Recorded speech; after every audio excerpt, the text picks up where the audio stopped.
দর্শক, আজকের ভিডিওতে আমি আপনাদেরকে একদমই অল্প খরচে বাড়িতে স্মার্ট চুলা তৈরি করা দেখাবো। এই ভিডিওটি পুরোপুরি দেখলে দুইটা স্মার্ট চুলা আপনারা নিজেরাই বাসায় তৈরি করতে পারবেন। দেখুন, এটা হচ্ছে ককশিট। এগুলো বাজারে অ্যাভেলেবল রয়েছে, কিনতে পারবেন। এগুলো কিনে নিয়ে এসে এই ককশিটের মাঝখানে দুইটা পার্ট করবেন, একটা ছোট একটা বড়। দেখতে পাচ্ছেন এই কাগজ কেটেছে একটা নির্দিষ্ট পরিমাপে, কেটে মাঝখানে ওই যে রঙের যে ফাঁকা কৌটা থাকে, এগুলো হার্ডওয়্যারের দোকানে কিনতে পাওয়া যায়, নিয়ে এসে আপনারা এভাবে করতে পারবেন।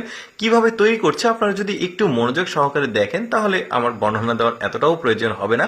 তবে আমি জাস্ট বোঝানোর জন্য বর্ণনা দিচ্ছি। দেখুন কি চমৎকার একটা স্মার্ট চুলা তৈরি হয়েছে। এখনো হয়নি, কিছু কাজ বাকি আছে। মাঝখানে ভেজা বালি দিয়েছে, বালি দেওয়ার পর এখানে বালতির নিচের অংশ কেটে ফেলে দিয়েছে, ওইটা দিয়ে একটা স্ট্রাকচার তৈরি করা হচ্ছে। তারপরে দেখুন, এটা যখন শুকিয়ে গেছে, এটা তুলে ফেললে কি দারুণ একটা স্মার্ট চুলা তৈরি হয়েছে। দেখুন, এখানে এখন এই চুলাটা তুলে এটাকে রান্নার জন্য প্রস্তুত করা হচ্ছে। দেখতেই পাচ্ছেন দারুণ। উপরে স্টোভের যে জিনিসটা থাকে ওইটা নিয়ে এসে দিয়ে দিল।